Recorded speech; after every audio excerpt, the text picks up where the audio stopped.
In the grand halls of Buckingham Palace that morning, Queen Elizabeth II was about to make a decision few could have imagined. While reviewing the list for the upcoming knighthood ceremony, she paused at a particular name: John Michael Ozzy Osbourne. His influence on the world of music was unquestionable, yet something caught the Queen's attention. She felt a quiet but strong concern that this man might not respect the palace's traditional standards. If he appears in his usual style, the entire ceremony could turn into a spectacle, she thought. No one could have foreseen that this single concern would soon become one of the Queen's most memorable experiences. And that day, a tradition observed for centuries would be permanently altered. Standing beside her, the palace's private secretary, Lady Margaret Thornberry, provided the Queen with background details on each candidate. "Your Majesty, Mr. Osborne's profile is quite fascinating," she began, adjusting her glasses. "His journey from Black Sabbath to his solo career, his connection with the public, all are remarkable. However," she hesitated slightly, "there are serious worries about his choice of attire. This gentleman has never appeared in suitable formal clothing." The Queen looked up sharply, her gaze fixed on Lady Margaret. This loyal aide, who had served the royal household for decades, rarely spoke with such concern. "What sort of concerns, Margaret?" the Queen asked firmly. "Please be direct." Lady Margaret opened a thick folder and began laying out a series of photographs.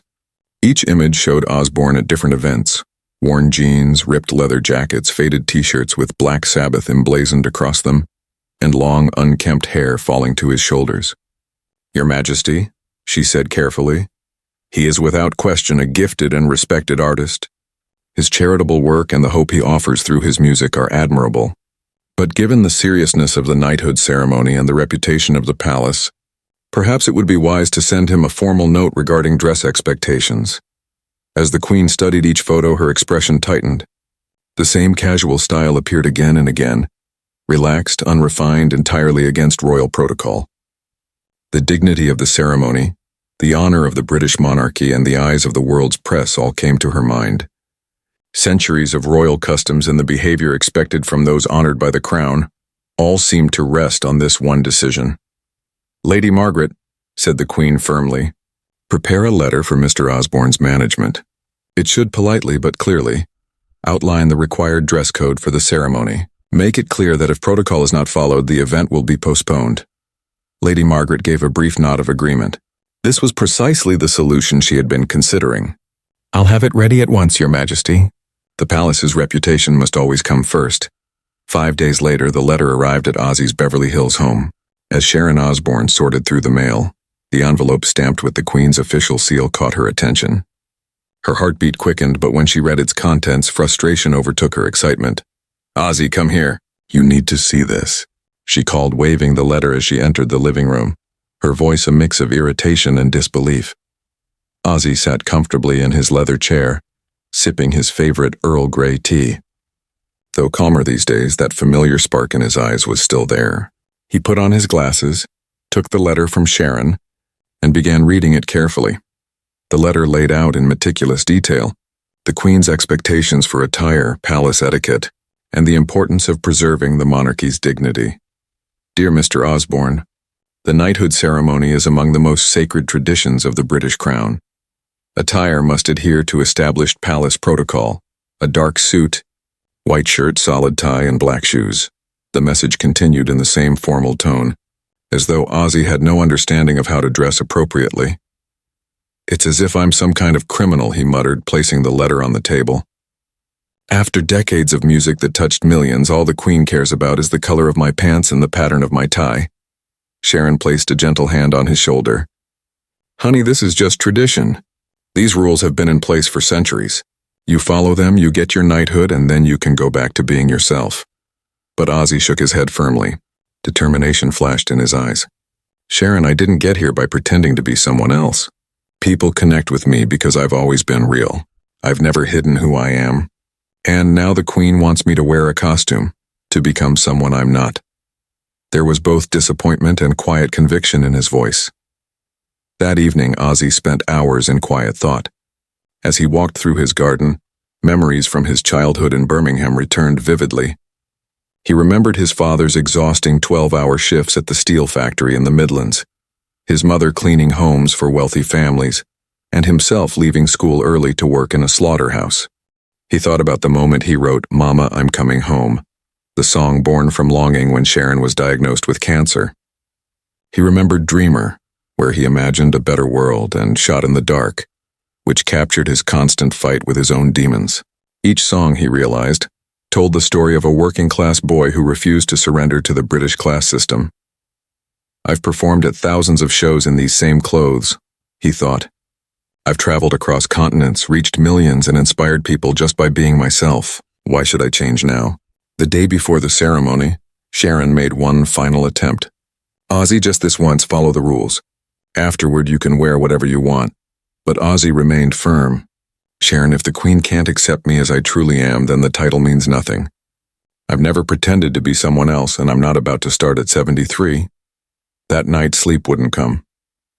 He lay awake recalling the lyrics of War Pigs. Politicians hide themselves away. They only started the war. He'd written that song during the Vietnam era, when those in power sent young people to die for their decisions. Now, decades later, he found himself facing a similar struggle, between the rules of the powerful and his own authenticity. When the day of the ceremony arrived, tension filled Buckingham Palace. Lady Margaret had been up since dawn, checking every detail, verifying the attire of other honorees and reviewing royal protocol repeatedly. "Your Majesty," she said carefully, "Mr. Osborne has not yet arrived. But if he appears in unsuitable attire, we may need to delay the ceremony." The Queen looked out through the palace's tall windows. "We shall see, Margaret." "We shall see," she replied calmly. Inside, though, a quiet curiosity stirred. Would he really defy centuries of royal custom? At precisely 2:30 p.m., the palace's grand doors opened. Ozzy Osbourne stepped inside, dressed exactly as they had feared. Worn black jeans, a faded t-shirt that read Black Sabbath, 1970, Birth of Heavy Metal, a leather jacket aged by decades of performances, and his untamed hair falling to his shoulders. On his feet were the same black cowboy boots he had worn for years. He was, unmistakably, himself. The palace staff, fellow honorees, and protocol officers froze in disbelief. Quiet murmurs rippled through the grand hall. How is this possible? What will the Queen say? This completely violates palace protocol. Who does this man think he is? Murmured the attendants as whispers spread across the hall. Lady Margaret hurried to the Queen's side and whispered anxiously, "Your Majesty, it's exactly as I warned. Under these circumstances, we must seriously consider postponing the ceremony. What will the media say? How will the world interpret this?" But Queen Elizabeth's attention was fixed on Ozzy. She observed his calm posture, his steady gaze, and the ease with which he ignored the murmurs surrounding him. Something about his confidence intrigued her. There had to be a reason behind his defiance. "No, Margaret," the Queen said firmly. "The ceremony will proceed. But I wish to speak with Mr. Osborne first." Her tone was calm yet absolute, leaving no room for debate. As the Queen approached Ozzy, silence swept through the grand hall. All eyes followed her, curiosity and tension thick in the air. It felt like the old world of royal tradition was standing face to face with the spirit of rock and roll. "Mr. Osborne," she began in her formal, measured voice, "your attire does not meet the expectations of the palace.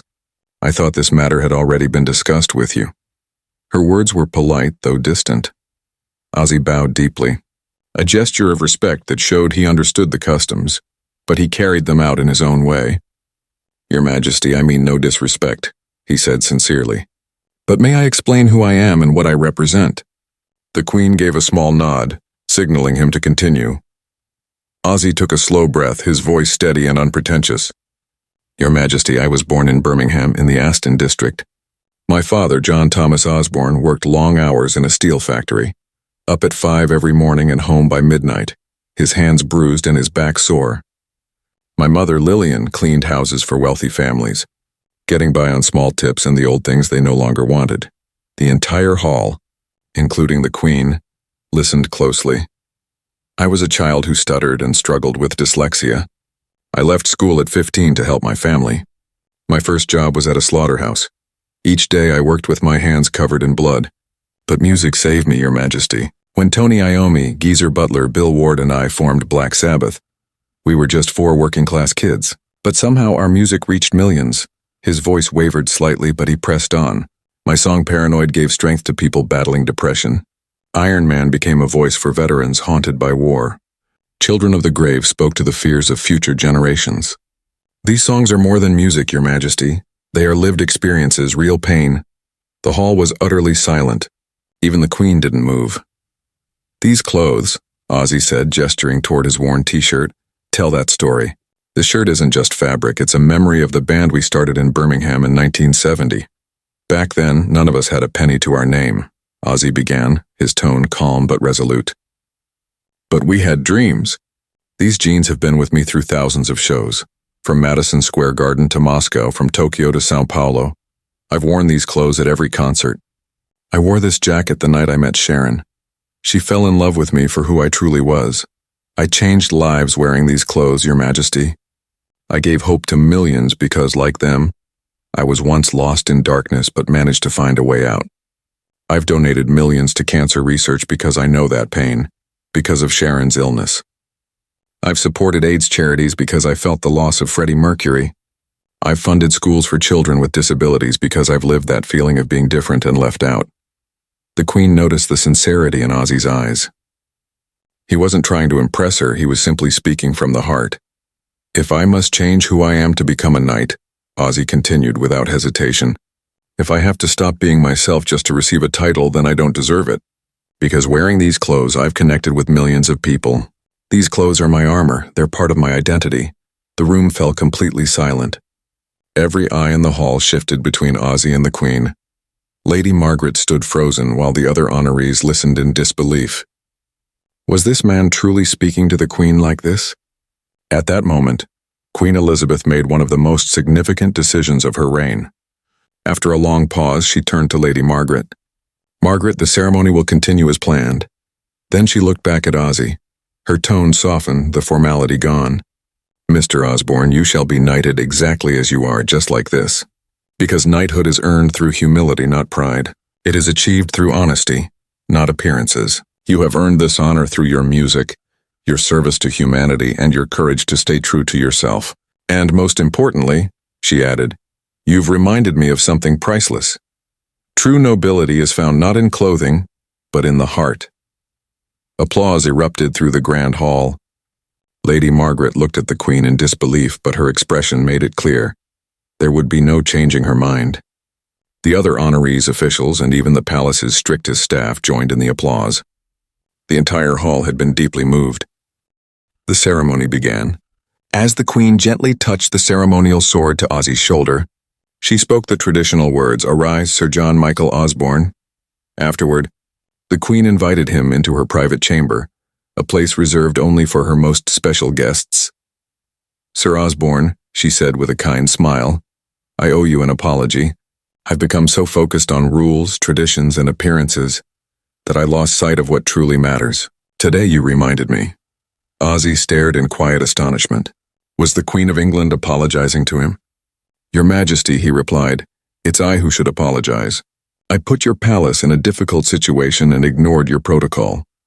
But the Queen shook her head gently. "No, Sir Osbourne. Quite the opposite. You taught me an important lesson, that real nobility comes from character, not attire. True class lies not in following rules blindly, but in having the courage to do what's right. Even a queen can still learn. Protocol is important, but humanity matters more. Traditions must be preserved, yet true values must never be forgotten." There was genuine warmth in her eyes. That night, Ozzy spoke with Sharon on the phone, still in disbelief. "Sharon, the Queen apologized to me, a working-class kid from Birmingham. She said I taught her what true nobility means." Sharon's voice filled with pride. "That's because you showed her your true self, Ozzy. People didn't just love your music, they loved your honesty.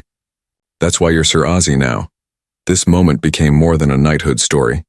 It became the meeting of two worlds, two perspectives that learned from each other. Both the Queen and Ozzy were changed that day. 3 months later, while Ozzy was working on his Ordinary Man album in his Los Angeles studio, there was a knock at the door. A courier stood there holding a gold-embossed envelope from Buckingham Palace. Inside was a brief handwritten note from the Queen. "Sir Osbourne, we are hosting an event for young musicians at the palace. Please come, as yourself." Ozzy showed the letter to Sharon with a grin. Look what she wants this time, Sharon laughed. No rules this time. Just be you. That evening, Ozzy reflected aloud. You know, what happened at the palace that day wasn't just about clothes. The Queen taught me what real power is. Real power isn't making people change. It's having the courage to accept them as they are. And that same boy who once dropped out of school at 15 in Birmingham now saw the world differently. He had learned that rules can shift, traditions can adapt, but character should never be compromised. And somewhere within Buckingham Palace, a faded Black Sabbath t-shirt was now displayed behind glass. Because history never forgets those brave enough to stay true to themselves.